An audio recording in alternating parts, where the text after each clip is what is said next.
Students, you are welcomed to the video lecture series of operating system. In this video lecture, we will learn about semaphores. So here we go to start our topic. So let me recall our previous video lecture. अगर आपने semaphore से पहले आपको previous video lecture देखने चाहिए because वहां पर हमने कॉन्सेप्ट डिस्कस किया था, हमने Peterson solution, Dekker solution discuss किया था. First of all we have discussed two process solution for critical section problem using turn variable, then we used flag variable, and then we used both variables together. That was Peterson's solution. So here we will discuss semaphore, right? So हमने वहां देखा था Peterson solution केवल दो process के लिए solution देता है, राइट? दो प्रोसेस का ही टू प्रोसेस सॉल्यूशन देता है. बट वी अज्यूम दैट कि हमारे सिस्टम में बहुत सारे प्रोसेसेस हैं, there are n number of processes. तो हमें एन नंबर ऑफ प्रोसेसेस का सॉल्यूशन फाइंड आउट करने के लिए कि हम एन प्रोसेस के लिए क्रिटिकल सेक्शन को सॉल्व कर पाए, तब हम यूज करते हैं semaphore. So semaphore is what? It is an integer variable. बहुत से स्टूडेंट्स कंफ्यूज होते हैं कि सीमाफोर कोई डेटा स्ट्रक्चर है या कुछ डेटा टाइप है. नहीं, it is only an integer variable, right? That apart from initialization is accessed only by two standard atomic operations, right? So it is an integer variable और उस variable को हम केवल दो ऑपरेशन से ही एक्सेस कर सकते हैं, right? So these two operations are wait and signal. I will discuss wait and signal in detail, right? So what is a semaphore? It is an integer variable which is used by various processes in mutual exclusion manner to achieve synchronization. Basically हम synchronization के लिए use करते हैं semaphore, और semaphore use जो होते हैं synchronization के लिए use होते हैं, but हम यहाँ पर critical section problem भी solve कर सकते हैं. उसके अलावा हम किसी भी प्रोसेस का ऑर्डर ऑफ एग्जीक्यूशन बताने के लिए हम सीमाफोर यूज कर सकते हैं. और it is used for managing the resources. There are three uses of semaphores: for critical section problem, for managing the order of different processes, and for managing the resources, right? So here let us start. For we are using in this video lecture we will discuss how we can use semaphore for critical section problem.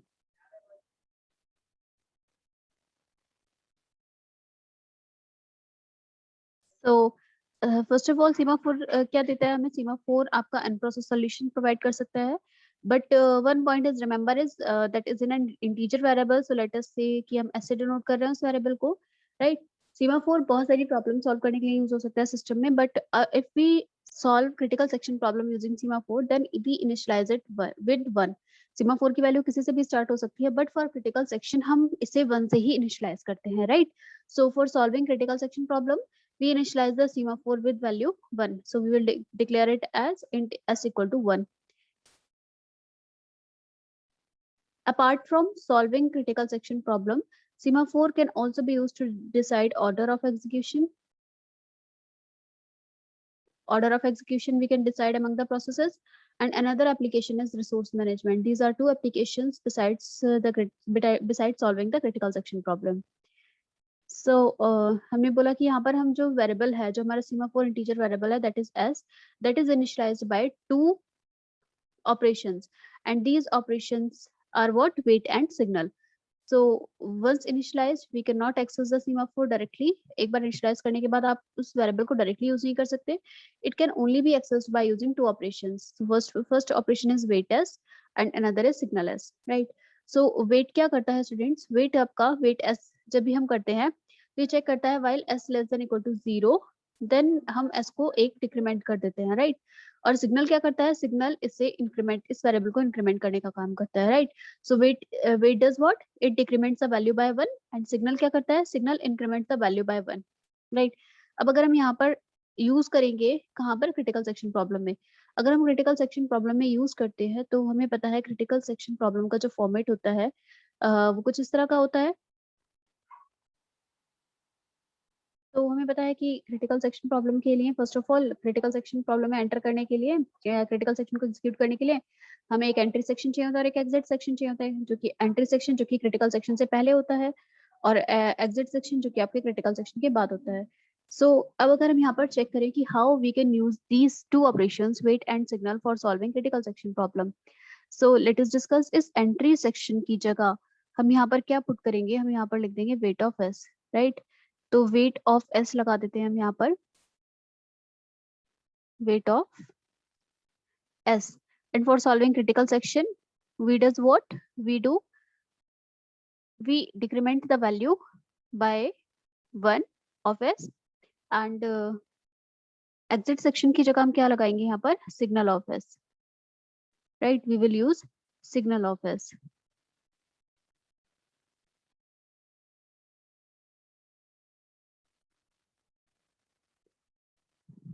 signal of s, और entry section की जगह आपका weight of S काम करेगा. Now अब हमें पता है कि जो एस की वैल्यू है, एस की वैल्यू कहाँ से स्टार्ट होती है, एस की वैल्यू आपकी स्टार्ट होती है 1 से for solving critical section problem.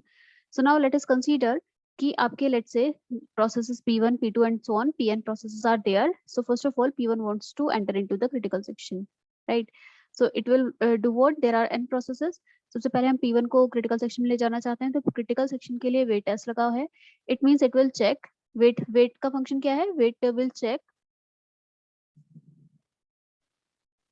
wait will check for this while loop while 1 less than equal to 0. So this condition is false because s is 1. So when it is false, it will come out of the while loop and it will decrement the value of s by 1. Now the value becomes 0, right? इस s की value आपकी क्या हो जाती है अब 0, right? अब now let's say कोई दूसरा प्रोसेस है, let's say P3 wants to enter into the critical section. अब P3 क्या करेगा, क्योंकि s की वैल्यू 0 हो चुकी है, P3 जब वेट एस को ऑपरेशन परफॉर्म करेगा तो वेट एस में वो देखेगा 0 less than equal to 0. This condition is true because less than तो नहीं है but equal to 0 के बराबर है, right? So this condition is true. So this P3 process will trapped into this while loop, right? It will again and again check this condition और P3 आपका इस loop में trap हो जाएगा, तो वो S को डिक्रीमेंट नहीं कर पाएगा, right?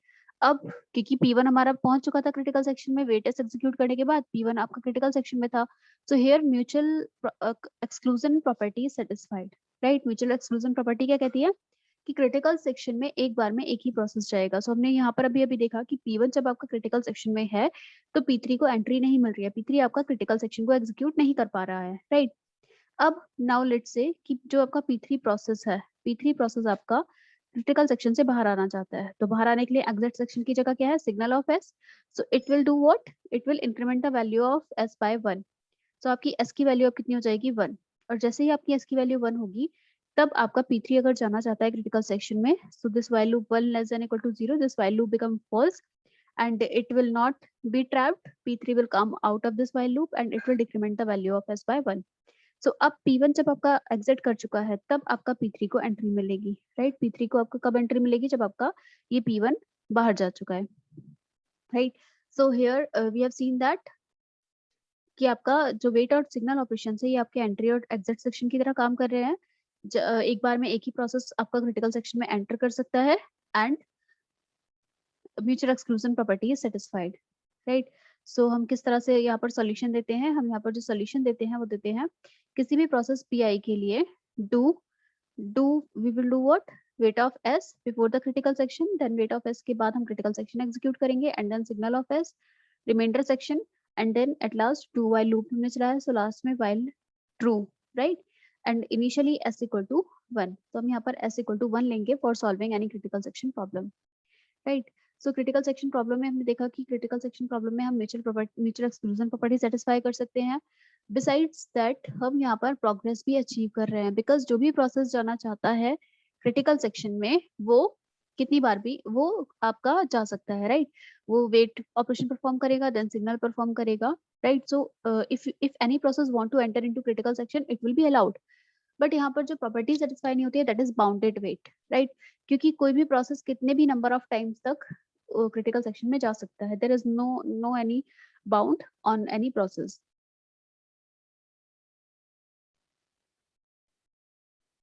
So semaphore satisfy the condition of mutual exclusion. It also satisfy the criteria of progress. Progress का criteria भी satisfy होता है semaphore के through, but bounded waiting does not hold, right? So semaphore से आप critical section की दो property achieve करते हैं, but bounded wait does not hold for semaphore for critical section problem, right? So critical section जो आपका semaphore है, यहाँ पर हमने क्रिटिकल सेक्शन प्रॉब्लम के लिए देखा, उसके अलावा हम इसको यूज कर सकते हैं to determine the execution of order of execution of a process. किसी भी प्रोसेस का ऑर्डर डिटरमाइन करने के लिए भी हम सीमाफोर यूज करते हैं एंड रिसोर्स को मैनेज करने के लिए भी हम सीमाफोर का यूज करते हैं, right?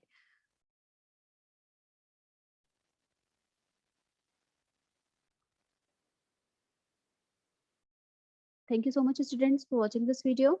Do like the video, share the video, and subscribe the channel.